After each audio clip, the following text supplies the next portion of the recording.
Goliath. What's up, Shinners, and welcome back to the Shindig podcast, where we like to get under the skin of the trials community. My name is Matt Pengelly, and I'm here with my trusty sideman, Mr. Tom Hutley. Mr. Tom Hutley. Today, we're delving deep into another new company, brand, somebody else giving to the trials community. You may have already guessed it from what I'm wearing as well.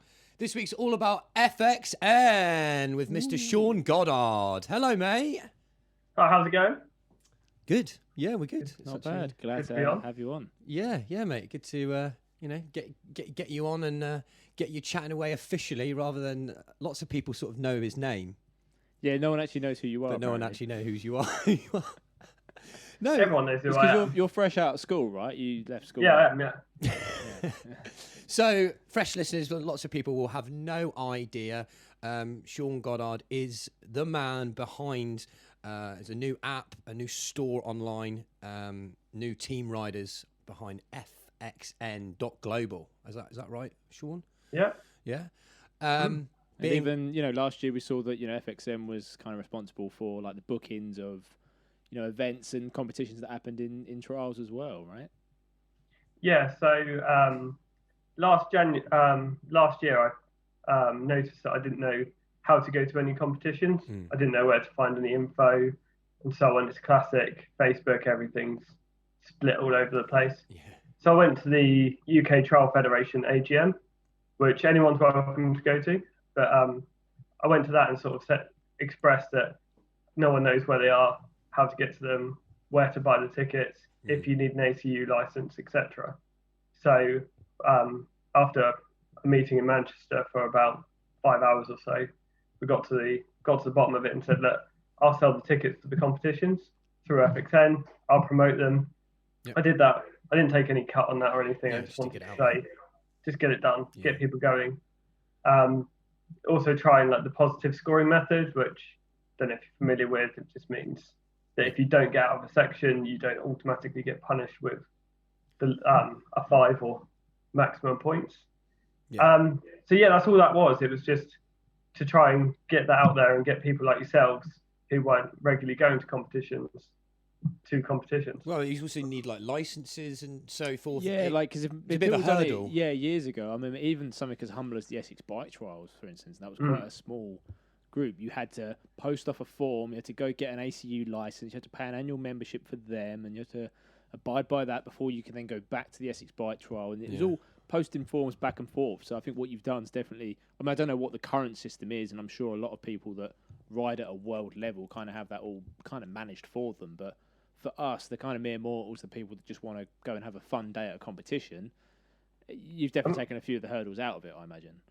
Yeah, I must admit, I don't know exactly what the score is with Worlds are. You'd probably have to talk to someone like Steve or Dre or Charlie. Pretty much everyone you've had on already. So we've missed a vital conversation. Is that what you're trying to say? Yeah, I think you have. Yeah, that's for next time. Yeah, next time. Everyone's more than welcome to come back again. Yeah. There will be round 2s. Don't worry. We'll just get Dre on the phone or something. But yeah, if you want to go to a competition in the UK once restrictions have lifted and so on, I'm assuming they're carrying on this year with the tickets on FXN, given the success we had. But yeah, you just buy a ticket, enter your route, turn up. If you're not happy, don't need to stress about what route you're riding. If you turn up on the day and think, whoa, that's way too hard, you can change. Yeah, it's really pretty non-stress. To everybody, I must say, it definitely, competitions never appealed for me so much. I know you've had your fair experience. I think that the idea that you can book it quite easily, and combined with the positive scoring system, so the idea that you can still get points for the hard work you've done at the beginning of the section, and it's not entirely lost. Years ago, if you'd 5 or if you'd use up all your dabs, you could be right at the very, very end of the section. It would count for nothing. And essentially, you're rewarded for dabbing in old style. You were rewarded for dabbing. Well, not necessarily. I mean, you still have to get out to the end of the section, so you still had to be sort of competent. But I very rarely got to the end of a section, so that's kind of what sucked. There was a lot of people in that category that struggled. And well, last year, year before last, I went to the competition at the Bike Trial Academy. Yeah. And I got through this whole section. I was not fit enough. I was struggling. I didn't get out of a section, but there was no, I did. I got out of a couple actually, but there was one. I was really chuffed that I'd got out of it, but I was really pushed on time. So I got on it and I proper pedalled to get to the gate. Wheel spun, went over the bars and 5'd it. And it was the hardest section I'd done. I was so chuffed that I got over all the obstacles, but I still got punished with a 5. Yeah. Whereas on the new system, I would have got the 50 you would have got the points, points, yeah. And had you launched through the gate, as Matt done at last year's competition, then you would have... got the points for that. You get rewarded for bailing through the gate, as long as your bike axles made it. Yes, you know. I think... I'm not, again, still quite new to me, but I think as long as, you go through with the bike, I think it's... Yeah, if your axles have gone through it and then you come off your bike, you'll still get the points. Yeah, as far unless as it's the last gate. Or the something last like gate you that. need to get. Yeah, all I do remember is falling off and the observer saying, it's okay though, you got 10 points. So, but that's really good, important to be bringing a little bit more of competition back, because there is this a little bit, I don't want to use the word clicky, but it can be, this sort of separation between silly, wacky street riders and then competition. And then you've got the odd rider who's able to just bridge the gap between them quite nicely. Well, one of the other things... Oh, sorry, Shaun. Go on. I think this is... I just want to get on that. I don't think that's such a thing at the moment. I think... slowly coming away from it, right? Yeah, like the street riders don't go to the comps. So, and generally, we're quite bad at comps.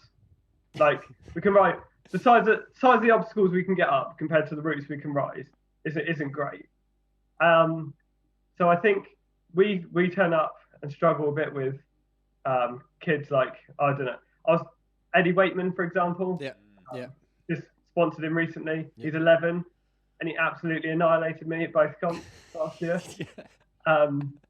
He can't get up anything anywhere near as big as me, but his technical stuff is so good. Bang on. And that's why that is definitely the route to take to become a high-level trials rider. That was like the foundations of Charlie Rolls. He was able to beat everyone at a young age, had a really weird technique, somehow just stuck to every rock in existence, and didn't actually have any physical power or anything. I think the Waitman boys will probably be a similar route. They'll be the new up-and-coming youngsters. They're the guys to watch. Really exciting to see what happens there, definitely. So, Ollie, at the moment, is obviously, he's 15 now, so he's sort of getting to that point. His technique from a younger age and his strength are coming together. Yeah, he's really getting over that tipping point now where you can see the power coming in with the technique. Yeah. And I'm just like, whoa! Really good to watch. Yeah. So you mentioned there you took one of the Waitman boys on the team there. Do you want to go a little bit into about sort of your team that you've got behind FXN, the guys that you're supporting? And so I've got a team just for to have some presence beyond me just posting on social media. I think things get busy here. I've got myself, Nicky who's sat there but doesn't want to be on camera. Yeah. Work 16 hours a week.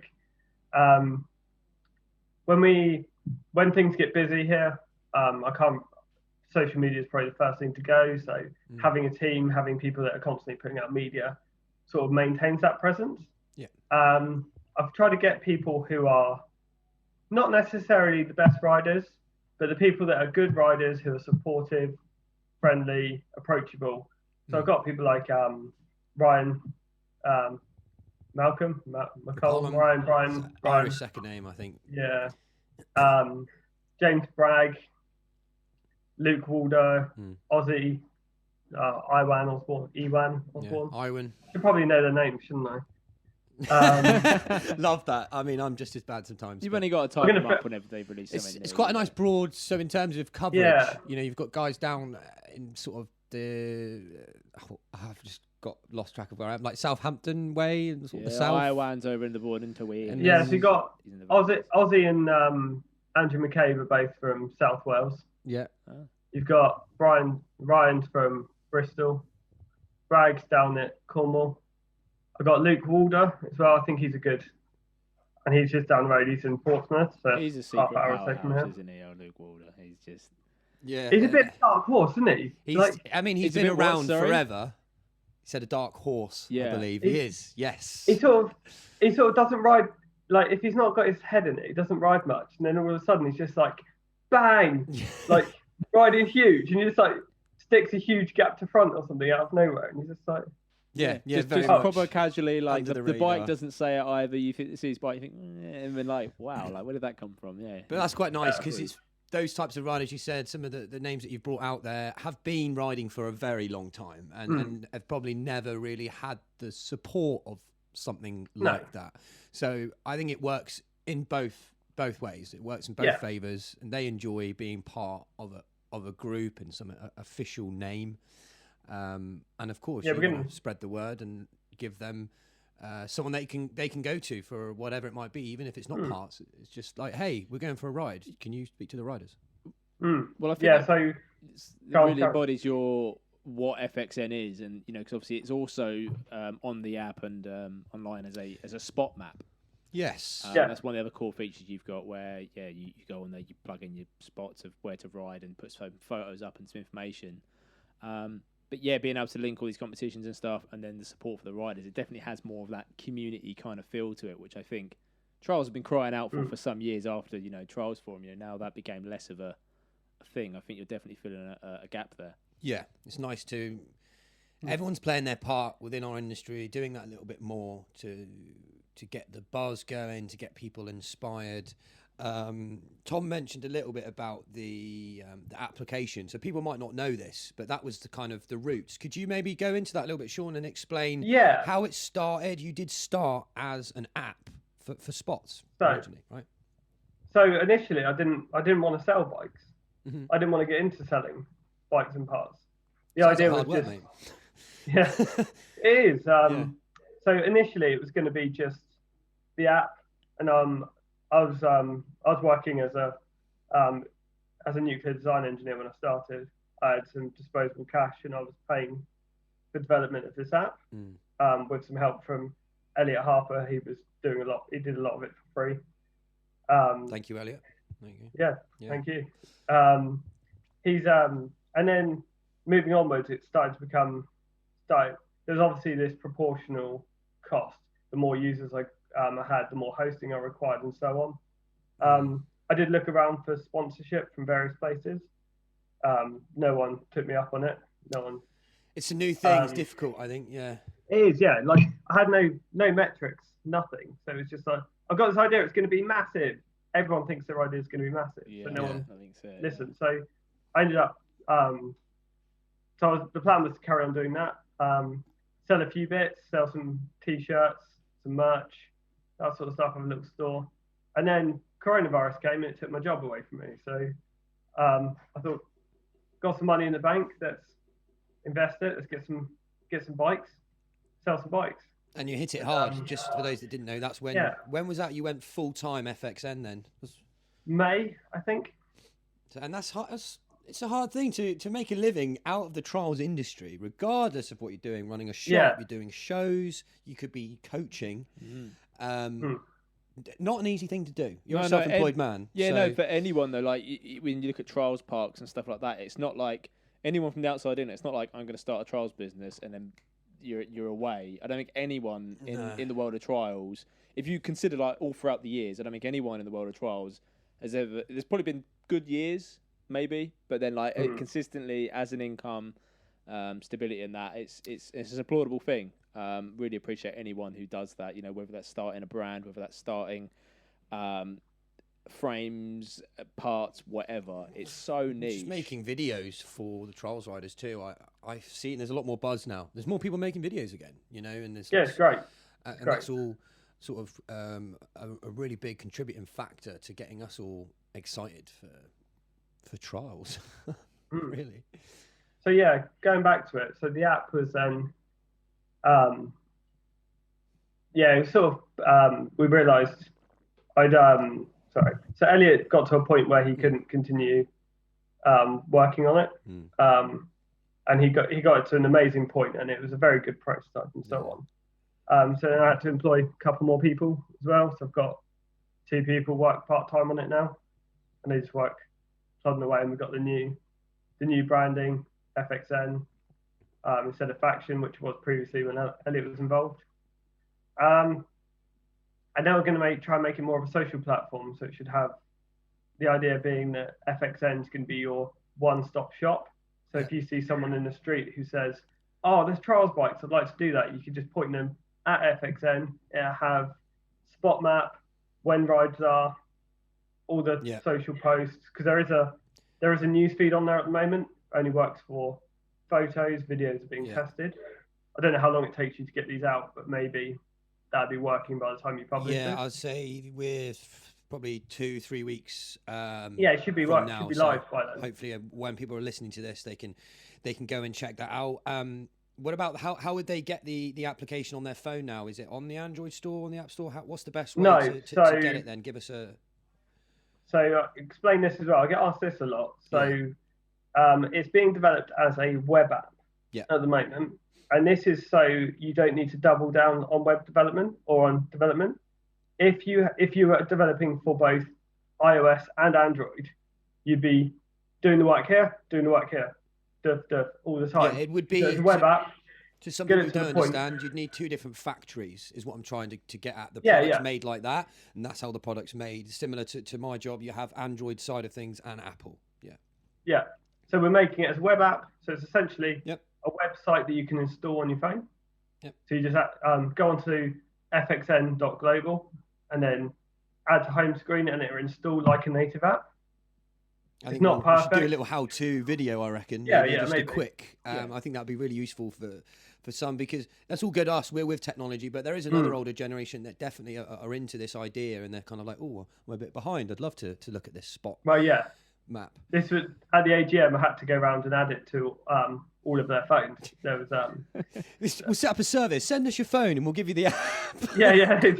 And we'll be like, maybe just send someone around the country on a bike, just installing it. What's this? Do I have to go onto Safari and press this button to install it? I've got the shortcut there on my phone. But it does. Once it's there, it functions like a normal app. You just press the button on the screen. Yeah, even shows it up on your screen as an app. Yeah, but like you say, from your standpoint, it means you can spend. Well, it's saving time and money in terms of your development. So you can then put that towards other stuff like the content that goes on there and everything like that. Yeah, we've got 5 sort of features which are going to be. I won't go into what they are at the moment, but there's. We've got currently the spot map and the news feed. There's 3 other modules that are going to be put on. Cool. So there's still lots of new to come. Yeah, there's loads. And once that's done, I think that's the point where the updates will be much smaller and it'd be much more engaging and useful. So that'll probably be the point where we split it. And then hopefully, I'm hoping I get some ad revenue back from it, which should just fund it. Just pay for itself, sort of thing. I understand. Anything else it makes, I plan to sort of put back into community. However, and maybe pay yourself some wages, because it is your job now, mate. At the end of the day, that's important too. As long as you can pay your bills. So, how old is formerly Faction, now FXN? You started full time in May. When did you officially start? So it was probably about a month or so before Radfest 18. So you're creeping up to sort of the 3... Oh, God, my maths just went. 3 years. 3 years. Is that right? Yeah, Radfest. 2018, 2021. Well, he's trying to think. No, it might have been 19, actually. 18. No, it was 18. Sorry. Because I do remember it, because obviously beforehand it was just the application, and we were sort of extremely buzzed by it. I need to get back on it. I'm a sucker for that, not using it enough. But I think with some of the my voice went weird. With some of the proposed features that are coming to it, I think that's going to be more of a unified. It's going to be a lot more reason to engage with it. By the sounds of it, it's going to have more community aspect, and I think it's going to be a resource that people can't not use. I think people are just going to move to it, and if they don't, it's not good. So if it's good, people will go to it. We've been crying out for it for years. Facebook's great, but then if you put a post out, right, here's a ride, that can kind of just get lost in Facebook. You got Facebook Marketplace for selling stuff, and Forum is great. It's just no one uses it. You can't see the riders. You can't see necessarily their bikes. You don't really get that engagement on Facebook. No. So I'm hoping this will kind of be the thing that we And need. it is very much down to us as riders. Anyone that's listening, if you even touched a trials bike, download the app. Start using it. It is down to us to be able to make this a thing. There's only so much that FXN and Shaun and his team can really do. And I think it's, fantastic idea, but there's a large percentage of it for it to work. We need to just get on it. The other incentive as well, if you're listening, is that there is, of course, a trial store on FXN. Yeah. And Shaun has something to add to that. Oh yeah, is that a thing? Yeah. Yeah, I did. Yeah, I spoke to you guys beforehand, didn't I? Yeah. So we're going to do a for anyone listening to this. Well, I suppose anyone can use it, but you're only going to hear it if it's on this. If you go to the checkout and just put in Shindig, one word, capital S, that'll give you 10% off most things on the shop. It won't give you 10% off full bikes, but 99%. So an official 10% discount code. One word, Shindig, with a capital S. Capital S. If you're still not sure, perhaps we'll tell others. But you'll get 10% off the faction store, which is a very kind thing for Shaun to do there. If you guys don't know what is on his store, of course, you can go and find out at FXN.Global and see everything you need. Yeah. But that's very cool. Thanks for that. I'm sure some of the listeners will be happy there. Something to be pleased to know is simple things like, is it the only store that sells resin, whatever we call it now? Do you still sell that? Yeah, I've got so much of it. Like, so people who don't know what it is, old school days. We had some old school talk with a few other riders about this, but old school days. But before you could get like a variety of soft compound brake pads, before people ground their rims a lot, you would use things like tar on smooth rims. Mm-hmm. Yeah, cold tar and rosin, whatever it is. It's like a violin resin or something, isn't it? Well, this is new. I don't know when people started using it. I'll be honest. I only found out about it maybe a couple of years ago from Shaun actually, and I use it. It's awesome. Like just the tiniest bit. If you've got like a grind that's kind of just not quite up to scratch anymore, and you just need a little bit more like sticking power, you just run it around your rims, and it just gives you that little bit extra hold.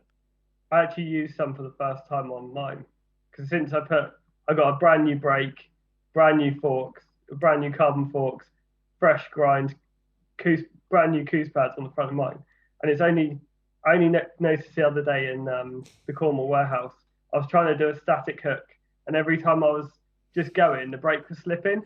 I just put a little bit on, and voila, beautiful. There you go. Yeah. See, does that not make you want to rear Maggie now, or no? No. Damn it! What is going on? I mean, Matt, just try it.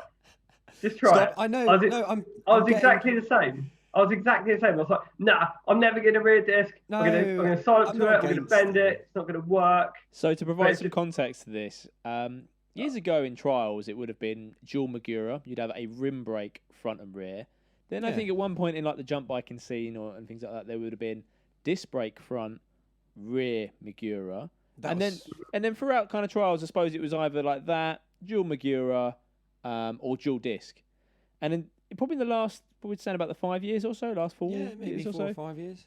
Someone decided, I don't know who it was. It was the best combination. I think it was Benito. I remember seeing him do it, but someone's probably going to provide the correct answer. Correct us if we're wrong, please. But they put a disc brake on the rear and a Magura on the front. And if you look back at this 10 years ago, you'd think, what on earth? That is weird. Why would you do that? I don't know what. I remember joking with James Davies, now James Brown. I think he did it once and was like, well, I can't ride that. No, I can't do that. But there is logic to it. I don't think I'd have it any other way. It's so intense. Like, what's your opinions of it, Shaun? I was the same as Matt, and since I put it on, I just only got a rear disc because the Maestro that I wanted only came in rear disc. Yeah. And then I did it with I had a BB5 on there, and I was like, not sure about this. And I put a Magura MT5 on, and now I've just got standard pads. I've not even spent any time setting it up, and I just don't need more braking power. I just don't need more. Like, people say this brake's better. I was like, I don't need that. And I can modulate it. it's not that I disc because I love the style, I love the feel of sort of disc, and it is good.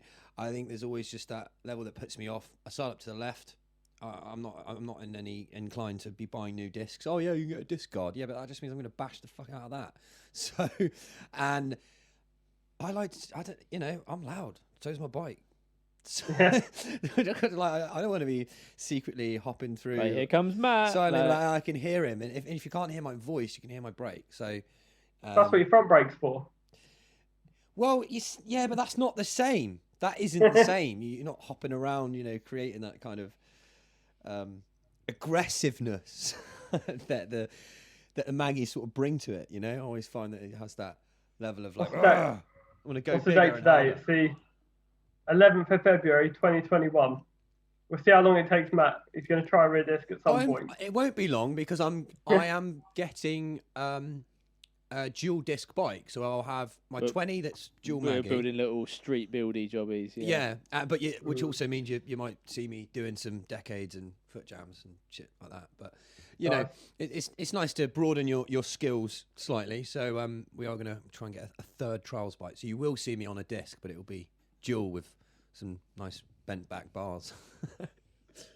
Do some nice bunny hops. Yeah, mate. Bunny hops, 180s, 360s. I always wanted to learn a 360, just proper streety sort of move. I've actually done one on my normal trials bike. You can watch the old school video on 2014 Phoenix clips. There's me going off a ledge on the Genesis, and I do a 360. What, you sort of rolling forward and do a 360 like a BMX? Always wanted to do one then. See? Well, a bunny 360 or a front wheel pivot. Do you pedal in it? No, I'm sort of pedaling, so it's not much for bunny hops. So I'm doing a pedal.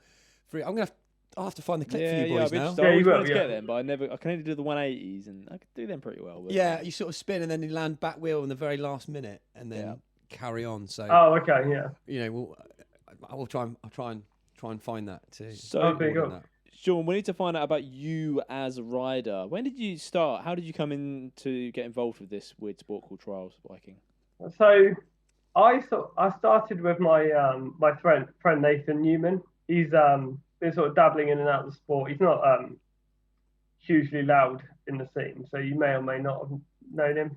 He used to ride a little Monty. He used to go to most of the hamster rides. Where are we in the time zone? So I started with him. We used to just do wheelies, and that was 2003. And I had a Saracen X-Ray. I started a Saracen X-Ray. Yeah. Big old zoom forks, like I was thinking about that. 2.5 inch. Which model was it though? Like mine was the basic one with just V brakes on it. Yeah, just have V brakes. Like a silvery sort of gunmetal grey.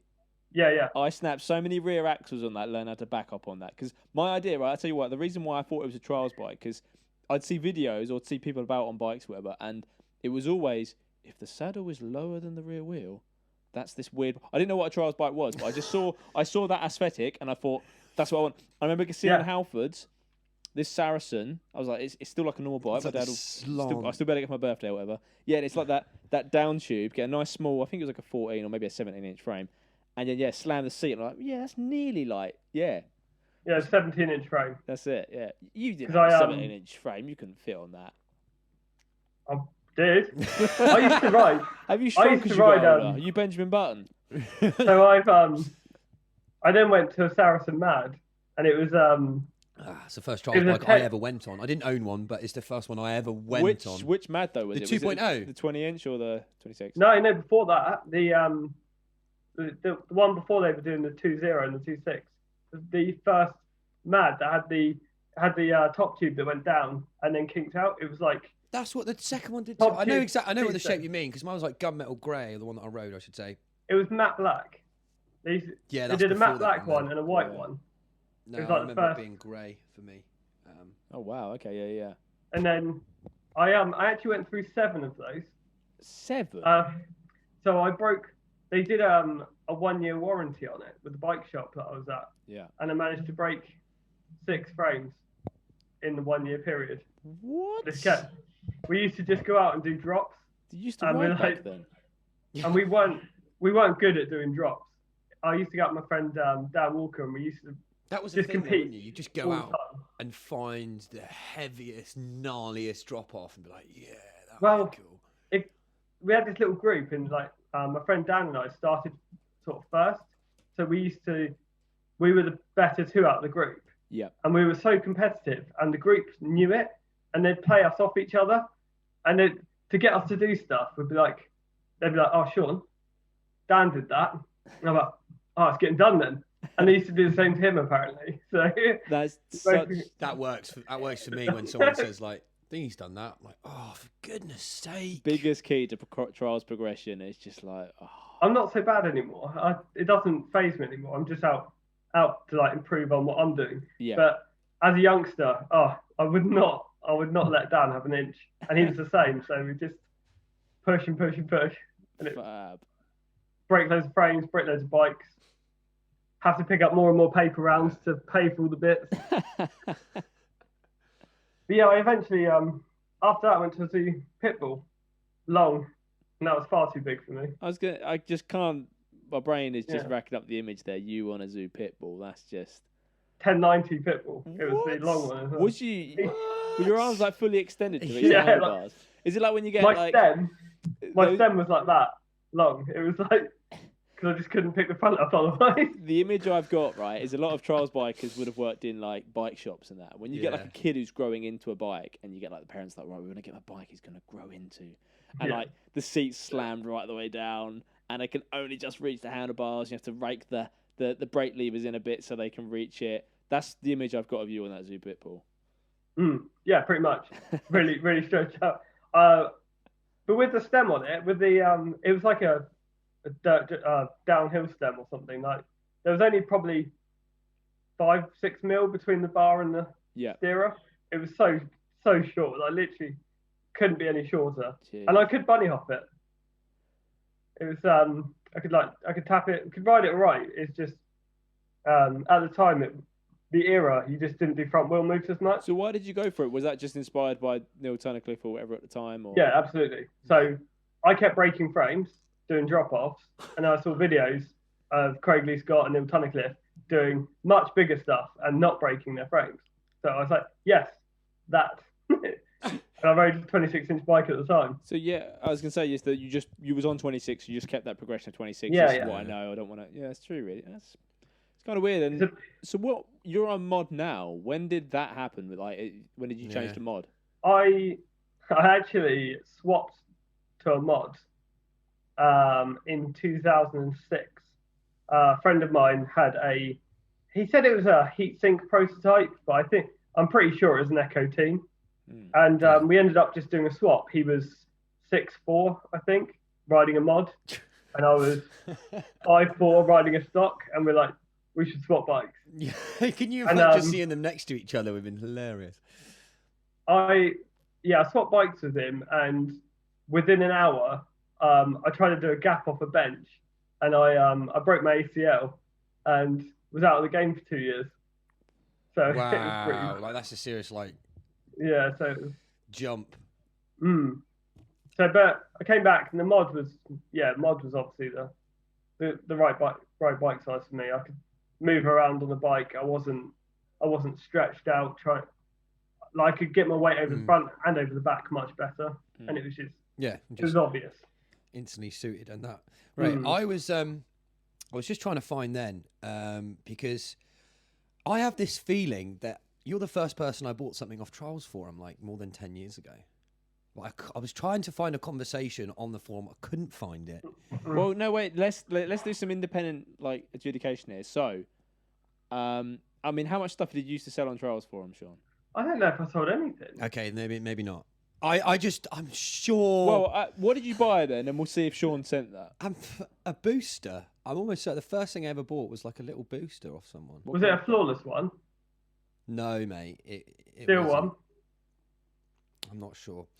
But what was your name on forum, on the Trials Forum?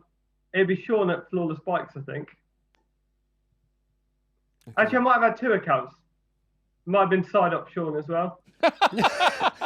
Well, that's very relevant to one of our escapades here. That's going to be a nice segue to conversation here. Yeah.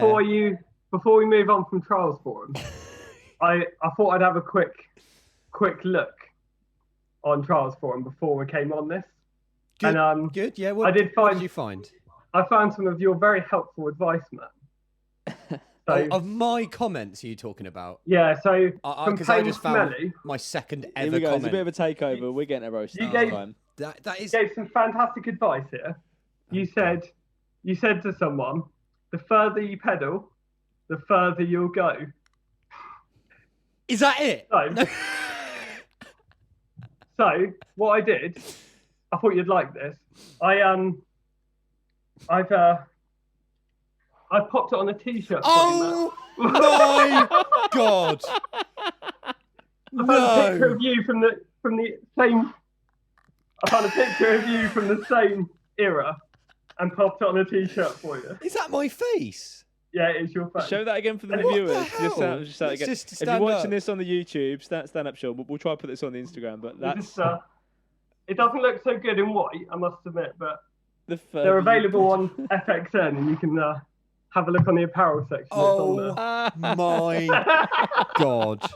That's incredible. I've just So and you've, that's just a warm up for what's to come in a couple of shows' time. Where we won't give too much away, but supposedly we were meant to get roasted. But it sounds like I'm going to get roasted because Tom's too clean cut. No, I can't dig up much dirt on you. But yeah, be a takeover of the podcast coming. Yes, we'll Yeah. have a special guest come to interview us. So thanks for that insight there, Sean. So if anyone is interested in being inspired by my very inspirational words, that famous TED Talk quote, the further you pedal, the further you go. I cannot believe I said that. All right. Well, with the context, there was a conversation where you were talking to someone about just putting the hours in to get better on their bike, and then one of the replies was just the further you pedal, the further you go. it might have been a metaphor. I liked to have been like that when I was young, tried to be cool and, be like, oh, let's come up with a really cool metaphor. Like, yeah, man, like, breathe the air, you'll be great. Yeah, all the good vibes. Making it more sort of memorable. Further. The further you pedal, the further you go. There was lots of ones like that. I remember some. Talking about Tom being too clean cut though. Oh, here we go. Is that Like, stands he to- has written a shit book. I wouldn't recommend that at all. If you're gonna read a Trials Rider book, you've got Rich Pearson, Mike Nissen. Be much better. So for those who can't see, I'm sorry, yeah, we've got to put some context to behind this. Sean is a copy of a book I made about my journey becoming a London taxi driver. Have you know, it's actually got 5-star, or it's like 4 and a bit star rating on. You saw I'll quite a rate few it in a minute. I'll copies. bring that right down. About Don't 20 worry. ratings there, yeah. Yeah. And so Sean's holding it now. Yeah. It's like a leaflet. Yeah, well. There's not too much to write on the subject, and to be fair, it's the size of the book. It was all first time. And he's But, defending it now. yeah. I mean, he's more than I've written, mate. But he's It's fine. also got a copy of Rich Pearson's book as well. Which actually looks like he's got a bookmark. Yeah, looks like pretty you're much. actually reading it. Tom's is just an ornament. It's Yeah, like- you don't need a bookmark for this. You can just Yeah, you go through it in do an it in one afternoon. sitting. Oh, that is the bookmark. Use the book as a bookmark. Mate, target demographic, black cab drivers, very little attention span, big text, simple words there. So You're telling me London cabbies that have got to remember 25,000 streets Yep. haven't got an attention span? have you to got read a book? time? I can give you a lot of them. That's it. It's just all wasted on roads, Oh yeah. That's why I go blank Fair enough. sometimes. I'm like, that street over there, Matt. What's it Yeah, I called? always do that though. We walk around London, I just go, I don't know, Tom's not here. It's just one of them things. Yeah. We don't know. We It's like when you don't have your phone somewhere, you're like, oh, I can't use Google today. I can't use Tom today. He's not here. Well, yeah. Ah, damn it, Wi-Fi's down. you say this.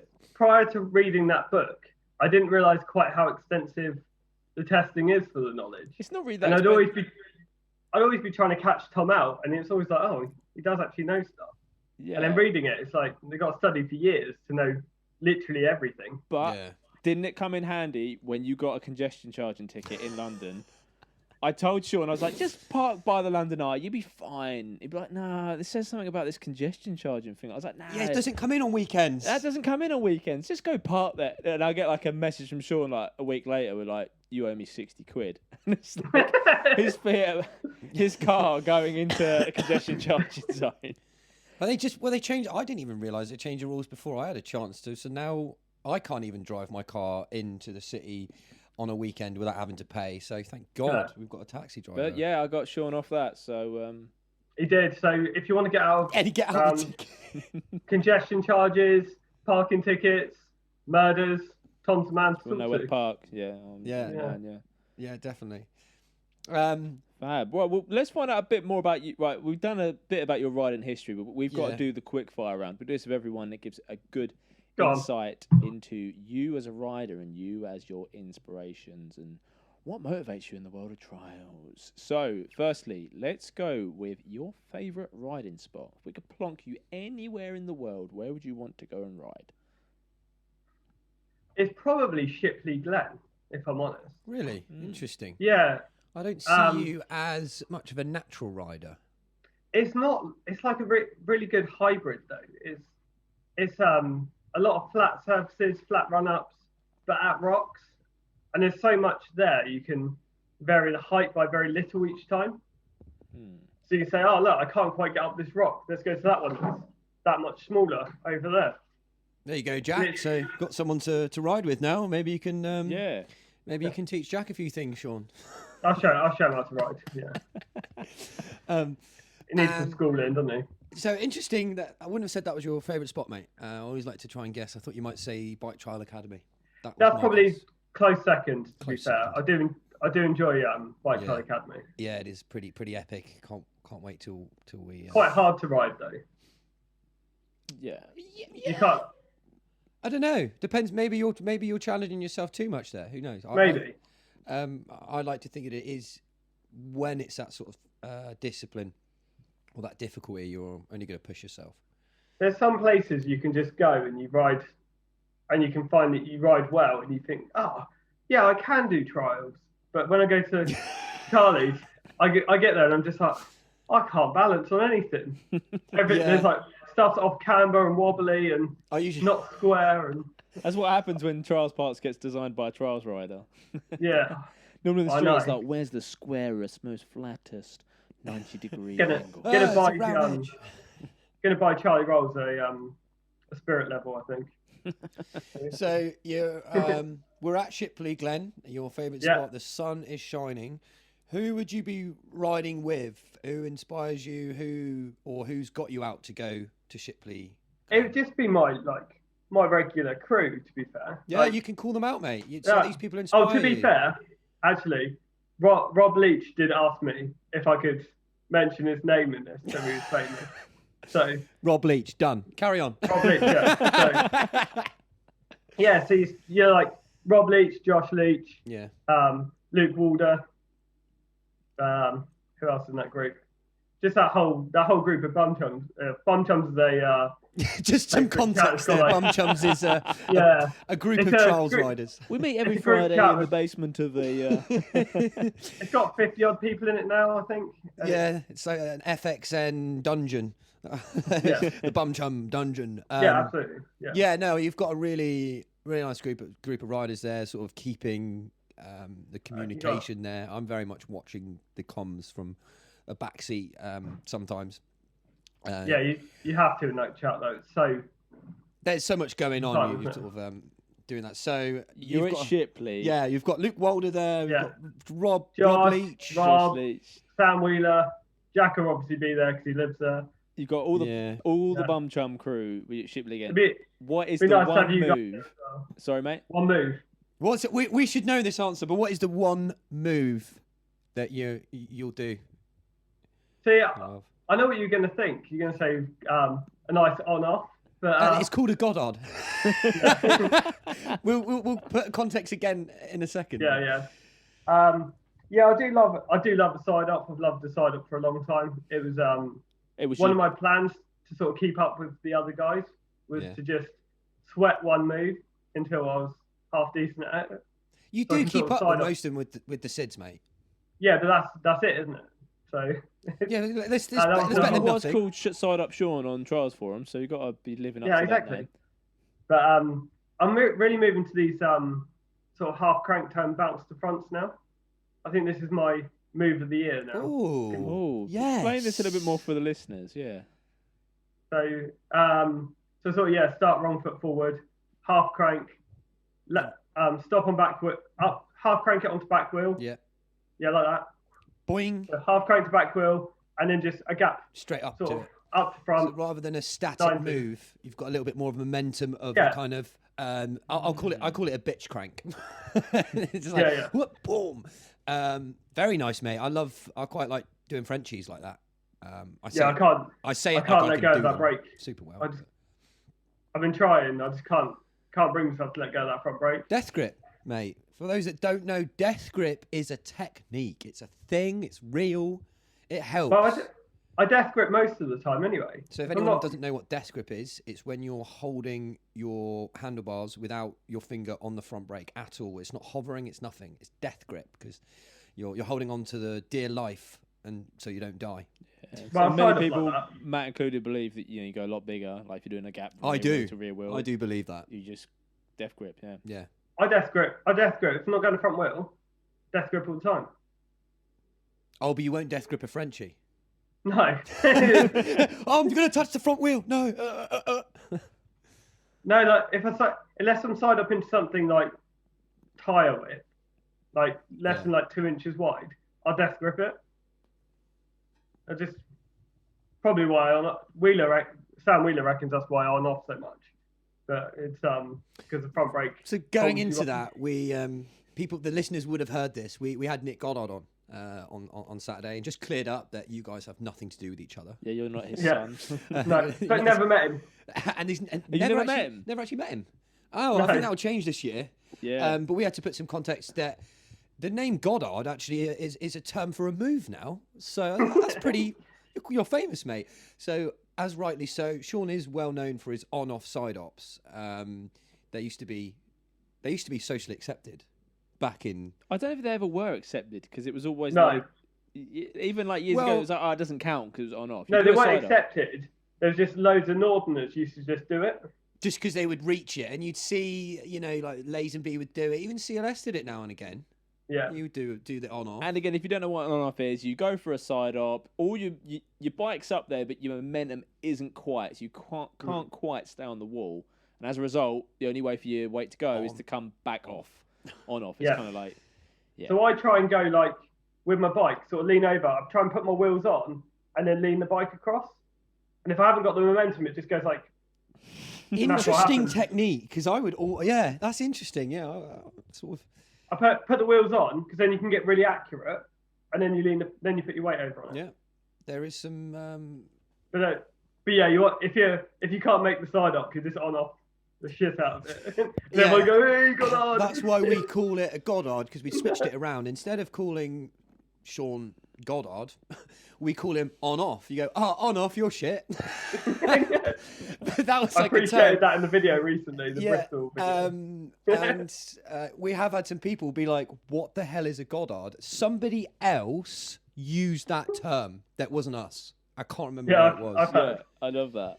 So it's cool. Adrian Jordan told me that there was some French guy. Yeah, it was a French video, They said like, Goddard. It's amazing. So I think Nick Goddard was pretty confused at the time, being like, what the hell? Why is this suddenly guy representing me? There's no affiliation. We don't want to put either people down. No. Yeah. No, it is a joke, and it's generally, played like that. Yeah, it's hilarious. Like, it's calling someone out on something they do. If it's me, it's me. I do it to people all the time. But that's the one. I find it just as funny as you guys. I love that with trials, though, because especially with the group of people that you ride with, you know what everyone's kind of strengths and weaknesses are. And it's not in terms of like, oh, you actually are generally crap. It's like, I know that's most likely what's to happen. So in the same way, if someone goes to front, or who doesn't go to front, for instance, if I see them go to front, I'm like, oh my God, wow, that's like epic. Like, and it's having that kind of like Rolodex of all the people that you ride and all the people you know with. Again, what their strengths and weaknesses are, and being able to sort of foster that friendship and encourage them in the best way possible. Absolutely. There's certain moves that you wouldn't go for that I would, and vice versa. Top riders still, there's stuff I'm saying, hey Tom, teach me how to do this pedal gap, or different. Yeah, like levels. rolling pedal gabs. That's normal to me. And I'm terrible at them. And I'm like, okay, I'm going to ride with Tom now and watch him do it for the first 10 minutes and try and build up to that. Same thing with anyone who's a really high-end rider. God, we always use Andre as an example, but he's that kind of guy who yourself will do a side up and he'll be like, yes, Shaun, mate, that was awesome, because he is fully aware of your abilities. Yeah. He knows that was a good personal best for you or whatever, but on a personal level, you improved a PB. I think, for me, I love that about trials. If I'm out with, like, the group, even if I'm having a bad day and I'm not getting anything new done or I can't ride as well as I had, if, like, any of the other guys I'm out riding with are having an awesome day, that to me is just as good as me having a good day. I love watching, like, you just know that feeling when you're just pushing and pushing and you can watch someone's level coming up. It's brilliant. I love it. And you're giving them the time to say, oh, I'm watching you from the outside and this is what I can see. Like, you can try and do that. It doesn't necessarily mean you have to be able to do it, but once you understand the physics behind it all. A classic of that is, again, Rob Leach, because I haven't mentioned him for a while. Yeah. Sorry. Literally, I was just thinking about him as you were saying some of this. Like, He when he side ups, he's got a big side up on him now. He's doing 47, 48 or whatever. Yeah. But his weight's really far over the back wheel. So when he slips, he's just bang with his back. It's really it's like an aggressive fail. There's no like. Yeah, exactly. Yeah. And I keep trying to keep on at him about that at the moment, just trying to get his weight in the middle. And he's outside of me by loads, but I can still see what he's doing wrong and how he could improve. Yeah, it's so much easier to kind of be on the outside. In that same token as well, it's like when you turn up to a riding spot, and you can see this quite well when we've done barn rides, like at the very beginning of the day, everyone's kind of all warming up fresh, and you look at the odd thing, and by the end of the day, everyone's doing huge shit that they never thought they would be doing at the beginning of the day. I love that, just seeing that no one had, it's so that creative, barn session we did was a really good example of that. And Walder was that example, that just a crazy little gap to front. You can be like, ugh, why would anyone do that? And then 5 minutes later, he's smashing it. Yeah, everyone's doing it. No one wanted to do it. It was even gapping off the end of that. Everyone wasn't sure because it was bouncy, weren't they? Yeah, and then you came along and just went straight for it. Yeah. Yeah, who did it first? Was it? It was one of us, wasn't it? But anyway, we went up it. We're just like, as soon as one of us went off the end, we're like, oh, this is fine. And then we're all gapping off the end. Yeah. And then you lot start gapping to it, and it just sort of escalates and escalates, doesn't it? And it's always watching one. I always like to be like, oh, I want to do this. Can someone come and do this so I can watch them? That's generally how it is. And then I relate to it. I think Rob's another good. We haven't said his name for a few minutes. Rob Leach. Yeah, true. Sorry, who was that? Rob Leach. Yeah. Josh Leach. Rob. No, Rob Leach. Rob Leach. Yeah. He's somebody that drives me because I'll watch him do that and I'm like, can I do that? I don't know if actually can I. Rob, can you try that? Give that a go, mate. And he will smash it. And it's just that influential towards me, just seeing it. Yeah, so I have that side up to Luke Walder at the moment. So for ages, I was just trying to close the gap with that group because I was, again, coming back from injury. I wasn't as good as I was. And I was like, I'm just going to try and sort of claw away at them. And now with Luke, we're very similar in side-ups. Nice. You've got that competition's healthy. Yeah. But if he does it, I've got to do it, and vice versa. And we both, I'll be like, not sure. Luke will pop it up there, and I'm like, yeah, let's go. And it's the same. Like at some rides, like beginning of the day, like, oh, no chance of doing that. By the end of the day, you're smashing it. Like it's I love seeing that progression in people. My head is my worst enemy. It really is. Like I think it's with most of us riders a lot of the time. I think that just separates. That is generally what makes you a good rider or like a not so good rider. Thinking about it makes it worse, and it's the same with like most things in life. It just 100%. The longer you think about something, the more you convince yourself you're not going to do it. Well, there was this side up at Southampton Uni, and Sam Wheeler was trying it, and it was above his bar when he was on back wheel. And I was like, oh, that's big, it's above your bar. He's like, oh, yeah. I was like, yeah. And I'm like, did you not notice? And he's like, no, I was just going to do the side up. And he doesn't think about it. He's just like, oh, I think I can side up that. Off he goes. Yeah, the same in the Bristol vid. He didn't quite manage it. I really wanted to get it in the video, but you can see him just go, oh, I wonder if I can side up this. It's freaking massive, but he's just rocking up like, yeah, I might give us a little go. Well, they are the ones that you do best when you look at it and go, oh, that looks like it's on. You do it, you measure it, and then afterwards you measure it. You're like, hold on a minute, that's bigger than I thought it was. And yeah, Bragg said this recently. He said so James Bragg, he's just saying, don't look at it and do the potatoes beforehand, because he says the first thing you do is you go up to it and you go, oh, that's too big, I can't do that. Yeah, oh yeah, I should be able to do this easy. And you put yourself down. Yeah, that's the worst one. The opposite way around. Yeah. Like it's expected. He said, do it and then measure it. Yeah. Well, Chris Jackson, rightly so. We named the tape measure the Dream Killer. The Dream Killer. Yeah, it is. Because so true. me and Chris and like you been like, oh mate, this is Sid. Look at this massive bang bang. Suddenly measuring, it's like it's 43, guys. I'm like, I thought it was 50. Yeah. But it just made me think something again as well. Why the hell did we adopt inches in England to trials? We're not American. Why are we like, oh, it's a 50-inch side up? But Europeans are always about centimeters. Yeah.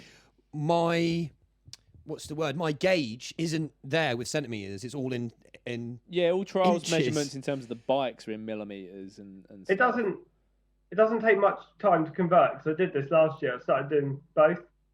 So you just got to know your points. So is FXN going to create a chart then that'll be 50 inches is there'll be a scoreboard. Yeah, maybe. I thought you meant like a scoreboard of riders. You can buy this card which will tell you. Hey, I've just had a great idea. But no, it's pretty straightforward, though, isn't it? Like 39 is a meter, and then every 4 inches is 10 centimeters. Sorry, what I lost what you said as soon as you said the number 39. 39 is a meter. Yeah. And then every 4 inches after that is 10 centimeters. Right. We're getting a lesson now. So 43 is 110. I'll just have you nearby me, Sean. So, Sean, what is this? Yeah, in fine. centimeters? Maths. But no, I was thinking about saying in the meantime, can we get like a Top Gear like leaderboard kind of thing on faction of like side hops, and everyone submits like their own side up height, you know? And then I don't want to talk about stuff that's coming. Well, that was one of the bits I want to get on, which we haven't quite yet. What is to come, mate? You can give us an idea. You haven't really gone into the future of SXN. Why do people want to get on board? Give some sort of teaser. Come on, something. You need something.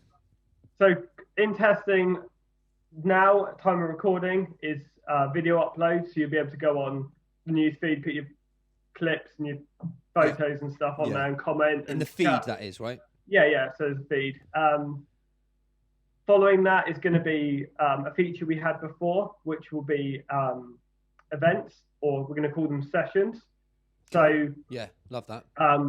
It's going to be revamped from. This is a big teaser. This is as far as I'm going. Okay, that's fine. We want to hear it. So, say you were going to go out and you're going to go ride London. You just say, I'm going to Tower Hill, and I'm going to be there at 11 on Sunday. And anyone who has signed up to FXN and set their travel distance will automatically be invited. Yes. So say I go on there and I say I'm willing to travel 3 hours, and that ride would fall within 3 hours from me. I'd automatically get a notification saying there's a ride going on Tower Hill Sunday. Yeah. Are you in? So the actual people are getting notified. So rather than my work phone. Sorry, you have to carry on for a second. Yeah. So rather than putting the onus on people to know everyone and invite everyone, it will automatically just scoop everyone up and put them on. Yeah, no, definitely. That's just what we need. Just because rides have been a bit sporadic and it's not really helped.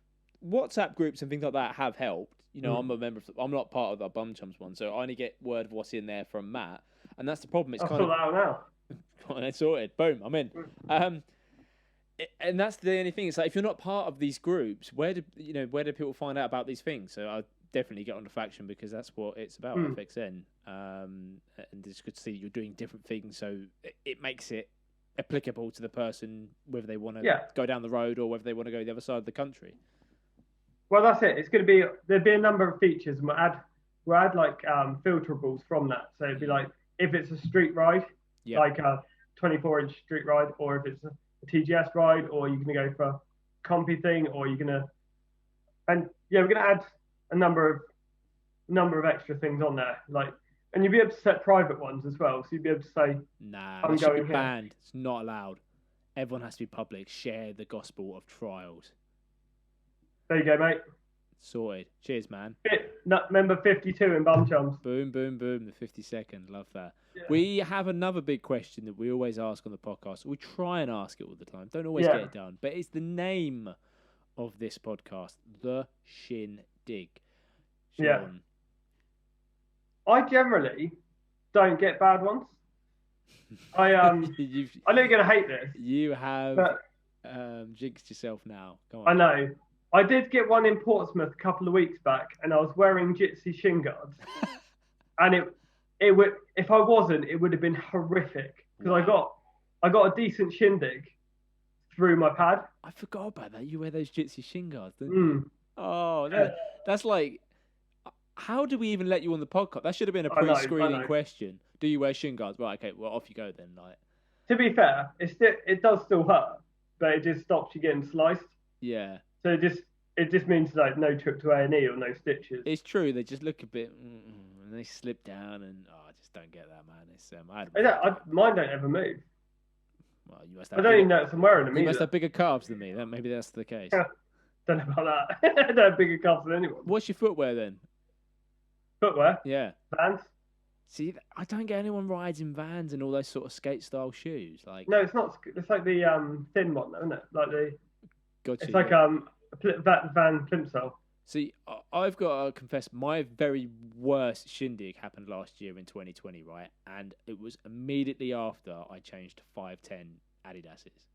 Yeah. Immediately after. And the reason being, I think when you have not so good, like I had like skate style shoes before, and then your feet slip off like routinely or whatever.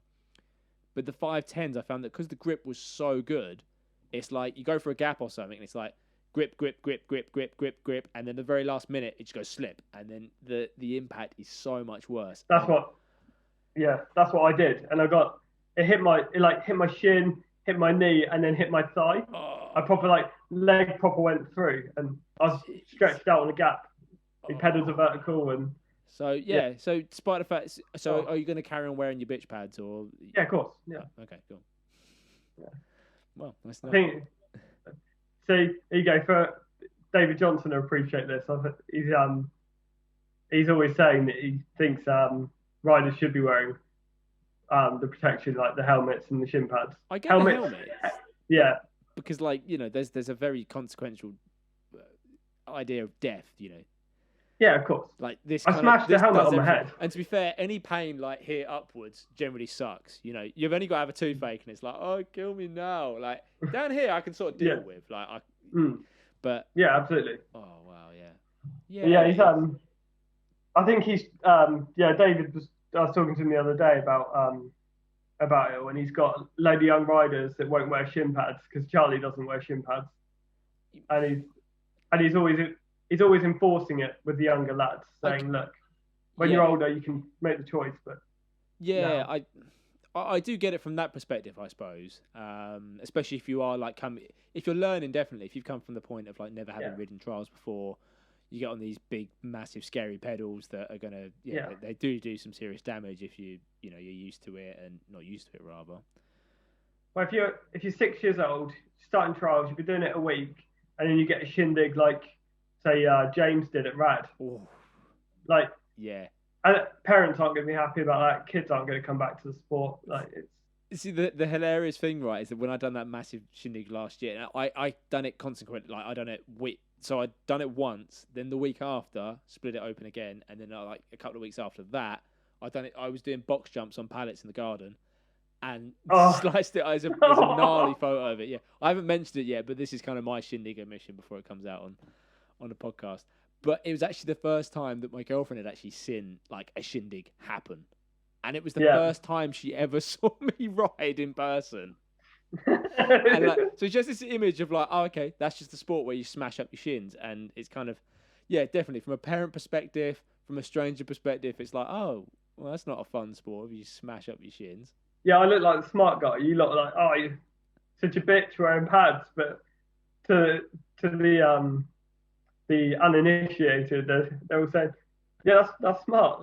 You look at James Sheridan Shin at Radfest. Yeah, but he still don't wear them, though. No, he is. Is he? No, he is. Yeah.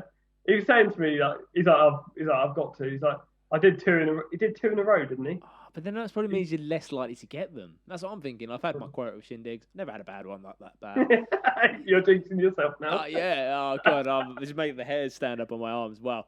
We've gone really deep on... Yeah. I was just thinking, actually, I did have a bad one. I was with someone people probably won't know, Ant Chantry. He's a local Pompey lad. Right. And we were riding it in Ferrum, and there was a gap from like a picnic bench to one of those little wooden fences that are like diamond shaped. Oh, God. Yeah. And I gapped to it and slipped off the pedal like you were saying earlier. Oh. Hit my shin. It wasn't that bad as like a scrape, fair bit of blood, but like wasn't awful. He was laughing at me about it because we used to have good banter anyway. Yeah. And then he did it, and I was like, "Haha, it's karma. You deserve that." And then because I failed the gap, I went to do it again, and I got Shindig again on it. Oh, and we're just like, and then both of us were just like, "We'll leave it alone." Another day. Yeah, wow. I want to see you riding those kind of gnarly those square fences then. Is that kind of a sore spot for you then? You don't ever want to approach those again? No, it's all right. They're all right. Like, it's a running thing with those fences. Rob always, every time we see one, Rob Leach, who we haven't mentioned, I don't think. Have we not? We've not mentioned Rob Leach yet. We should be drinking and have like a shot every time we mention someone. Yeah. Every time it's a Shindig or repeat someone's name. Yeah. Oh no, your internet's gone. No, we're here. My internet's gone. Carry on, we can still see you. Anyway, yeah, it's cool. Anytime we see one of those fences, Rob Leach, who we mentioned, always says, "Oh, sign up onto that," because I've signed up onto a few of them, and because there's obviously, yeah. You know the ones we're talking about those square, there's wooden square fences, but they're diamond rather than square like that. They're diamond shaped. Also, they're like pointy on top. Yeah, James Davies is a big fan of those. That was the first rail I went front wheel over. Was one of those. Jeez. I know it sounds strange. They're safe. But they're not that scary. You can land on them on a slant. I remember there's an old CLS video where he like side ups a massive one. It's like built up onto a verge and it's huge. Yeah, I wouldn't do it if it's taller than my inside leg. That's not happening. Yeah. I wouldn't be doing that. There's a full opportunity to credit card yourself on it otherwise. Yeah. Like that clip in ZVO 28, is it? He just goes to side up and just. It's a really quick clip, isn't it? It's Bullet from a Valentine, I think, isn't it? Yeah, that one. Oh. Yeah, it's ZVO 28. I'm pretty sure. More recently, Captain Crash's one in Portsmouth. Oh yeah, I was literally sat watching that, watching all the attempts, and it did. In the video, it looks a lot worse than it was. Like from where I was sat, he very much managed to twist, and you could see it hit the back of his leg. Yeah, rather than genuinely getting his testicles.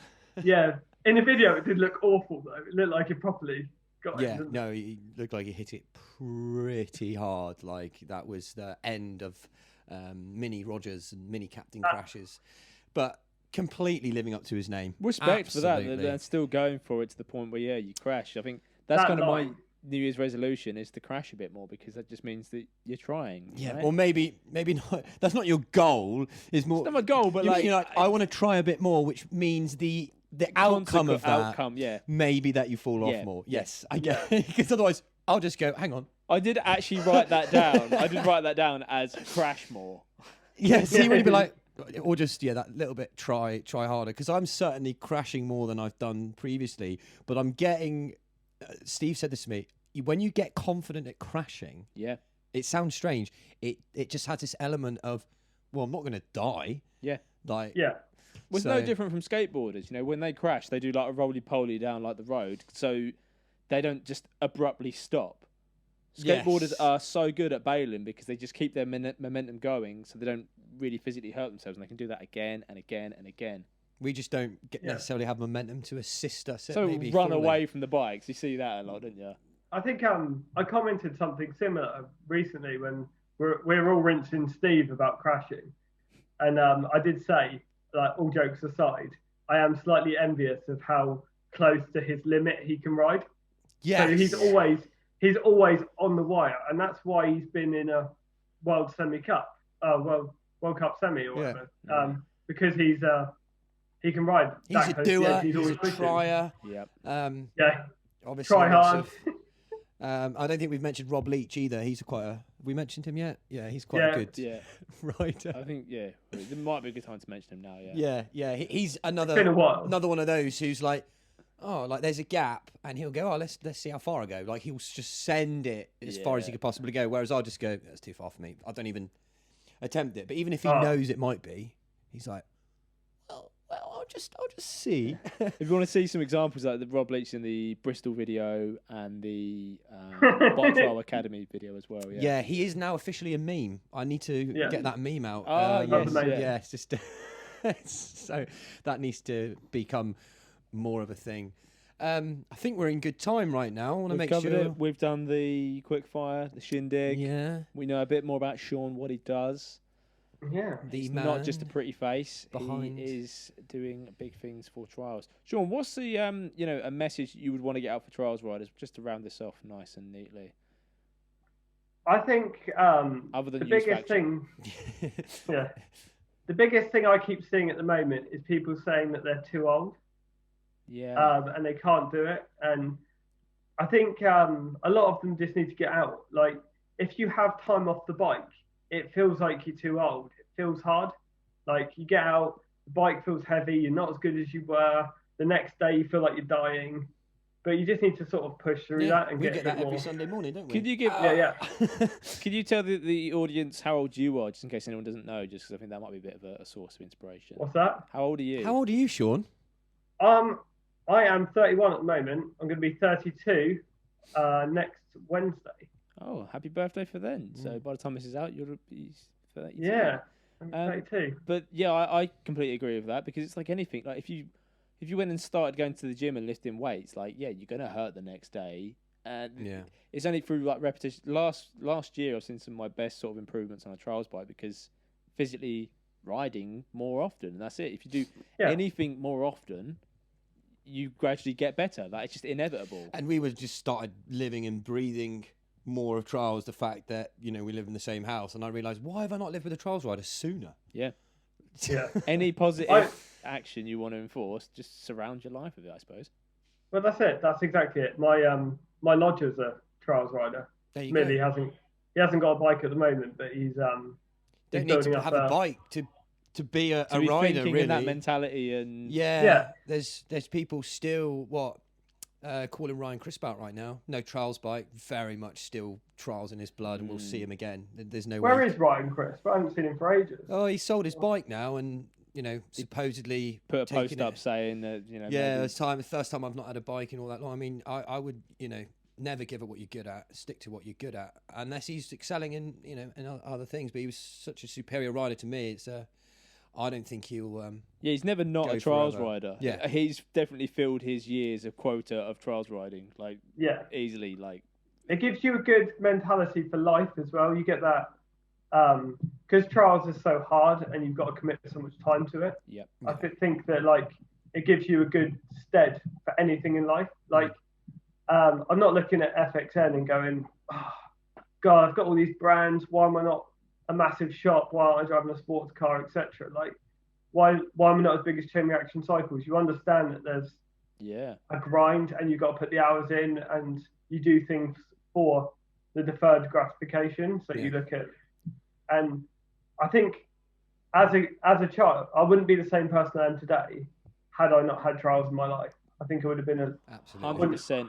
And you can use those as kind of lessons going forward. And as you were saying that, I'm always thinking about like Ryan Crisp, because obviously he's massive into doing like his weightlifting now, like powerlifting. He's still good on. He rides a mountain bike as well. Yeah, mountain bike as well. So like, you just have, once you have like one, I find this works with any form of learning. Like, once you have one chain of success somewhere, you can then build that into something else, and it just makes the process a lot easier and more understandable. Like you're saying, when it comes to building a brand, building a company, you just have these hoops to jump through and gradually build upon it.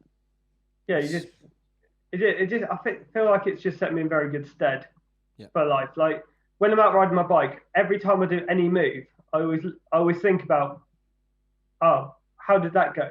Can I do that better? What can I learn from that experience? Yeah. Even if it's people going, that's absolutely perfect, I'll think, yeah, okay, maybe I could tweak something. And I'm always trying to improve on every single, and I apply that to everything in life now. Yeah. Absolutely. Yeah, or everything. You could be doing anything like the food that you're eating, you're thinking about it, going into your body thinking, well, if this is good, I'll be better on the bike. I might be better on the bike. It just have this sort of domino effect that whatever that decision you do now for your personal self may reflect on your bike. And I've seen that when I'm in a good mood or I've really sort of had a good week, I have a really good ride. I can see that. Yeah. And there are other times I've really not been on it. I've not been that great. My ride isn't great. And that's kind of what I want to try and. This is why I'm so keen to sort of push and grow this sport and not let it. Because it feels like it felt like prior to COVID it was starting to fizzle out and it was getting a bit sad. Like there doesn't seem to be any, apart from your obvious, your kids at competition. Yeah. There's no young people on bikes nowadays, and it just feels like that's not coming through again. Yeah. And I want to try and I don't know what the answer is, but to try and at least with FXN it'd be more accessible for people, and hopefully we can build and grow on that sport so these kids can have that in their lives. But that's my 2 cents about it. If all of us give a little bit and all of us play our part to contribute, it all adds up. It all goes a long way. It all turns into this. Doesn't matter what you're doing in trials or where you're, as long as it's positively contributing to the sport, whether that's turning up to a ride, putting some footage out, making an edit, talking with someone about trials, listening to us. Yeah. Right? That helps us. That makes us know that we're doing the right things. Just going to have a look at FXNs, getting that web page on your phone, having a look how it works, giving them feedback. Of course, everyone loves feedback. We love feedback too, Yep. So it is a powerful thing, feedback. One thing I'd really like you guys to do, this is my one request for the Shindig podcast. We'll allow it. We love suggestions. Is you get David Johnson on. I've already had a phone call conversation with him 2 days ago. Good. I spoke to him about a week ago, and I'd really like you to get him on because he's terribly modest, but he's doing him and the rest of the federation are doing some amazing things for the sport. Don't understand. David is the chairman of the Bike Trial Federation, who has recently reached out to us at the Shindig. Some very, very kind words to what we're doing, and seems like we're maybe having an impact on the federation too. So hopefully, all of us getting together and combining our powers and thoughts and so forth will create a good impact. Please get him on and ask him what he's doing. You'd be amazed at the things I know a couple of good things. Yeah. I'm not sure what I'm allowed to say online yet, but there are some things he's mentioned. I think we'll probably get him to give us the first hand, get the info from the horse's mouth, as they say. And I think if more people know of this, when it does become public knowledge, if it can become public knowledge, will spur a lot of trials riders. Yeah, and who, maybe we'll branch even further than a pod, and we'll go on to one of the worlds and hopefully capture some of the riders' essence too. It's that whole kind of giving the riders a platform to speak for themselves. I know you can do that on Facebook and do that, but it is definitely not the same thing. You just need to unite the scene. There's the comp scene, like you said earlier on, the comp scene and the TGS scene, and they just need. It's the same thing. We're along the right lines, aren't we? Yeah, definitely. And we just need to blend it together. Yeah, and it'd be really good. I definitely think FXN is playing a part in that personally with the whole competition thing, because you'll sort of very much cater and sell to a lot of TGS riders, I would say. Well, you've only got to look at the turnout of the competition last year that you've done in conjunction with Bike Trial Academy. I know it was the only competition of the year, so a lot of people were itching to get out and do it, but it was a massive turnout, and predominantly a lot of people that we would call street riders. Yeah. Everyone rode blue, didn't they? Like John Shrewsbury. Yep. Yeah, he did. Yeah. Smashed it. Yeah. He probably should have ridden red. He won. Yeah, he won that one. Yeah, he should have ridden red. John Shrewsbury will be on the podcast next week if you're listening to this. It will be next week, won't it? Yep. He's good. Has he been on already? Tomorrow. So he won't see this. So he won't. Here we on So the we won't be able podcast to next retaliate week. to When you. everyone's Yeah. listening to this. He won't have seen this before he can say anything. Perfect.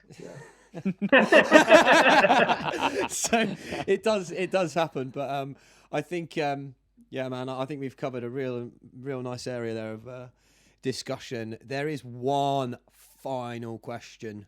I think now. you might have already covered it.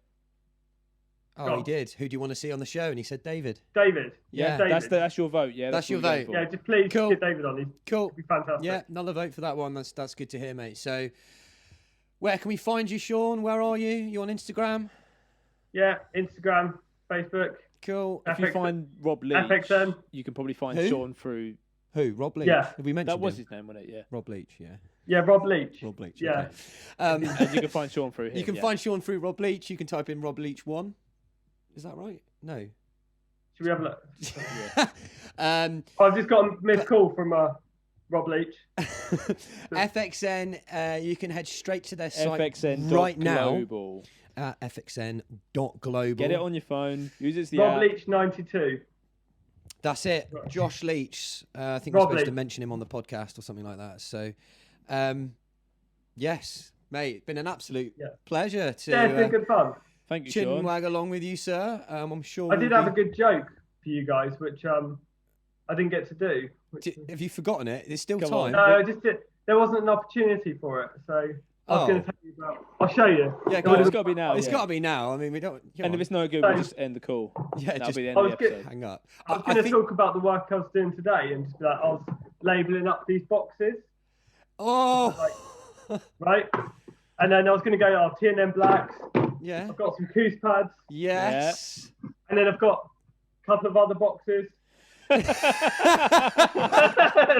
Wait, what was that? What was that other box? So the listeners I'll have to read it out. So, Yeah, what so, did it, Matt is shit at boons. yeah. Is And no one listens to the Shindig podcast. I was going to just brush that past, but... yeah, no, mate. I think it's we love that kind of stuff. That's absolutely hilarious. Well, 'cause- you know, maybe if you spent less time on those boxes and more time developing the app, then we would Yeah, have a maybe, bigger trial maybe. scene. Yeah, maybe. I think you also nailed it there. I haven't I spent love- any time reading books, so And I love it, mate. even- Honestly, I love it. Even we've actually the podcast has seemed to have made its way into Shaun's merchandise now. So you can buy a T-shirt with my famous quote that I'll never live it down. The further you pedal, the further you go. I'm trying to think what picture that is of me. it's just one from your Facebook from like a similar time. So I found the date on the... That is Trials genius, form, man. I've got back. So many trials riders must have that, like a quote that you can attribute to them. That goes, was just There a is- little taster of probably what's to come from Mr. Jason Lake. There is we're doing this style of T-shirt. There are a few. There's like with a face, and then Yeah, because it's one of One- Ryan. I One of love Ryan. that one. there's Ryan. It says you ain't crashing, you ain't pushing. There's one of me saying, "What do you mean? What do you mean on-offs don't count?" Yes. There's one of Josh Leach saying, "Did you know you can gap further to front or drop gap further to front wheel?" Oh no, of course it is. There's a video of There's a Josh few. Leach going into gap down to front on the new rad video. So if you guys want to check that out, head over to our YouTube. There's a new Radical Bikes vid too. So I think Cool. we've covered some good ground, mate. Thank you very much for coming. Yeah, on. it's been good fun. Yeah, mate. Always is. We love to chat shit about trials. It's what we're good at. wicked. We can try and get out a bit more when the restrictions are hopefully lifted. Definitely so. So yeah, do keep tuned to FXN.Global for all the local rides, or more nationwide rides that are going on. And do check out the Shindig podcast. This comes out every Friday on YouTube, your podcast platform of choice, and as well as sometimes semi-regular video edits of our rides as well. Yeah. Thank you for tuning in. I've been Tom Hutley. And I've been Matty P. We've been with our fine guest, Shaun Goddard. We'll see you again next time. Thank you very much, Shaun. Ciao for Good night, now. guys. Take care. Bye. Ah, you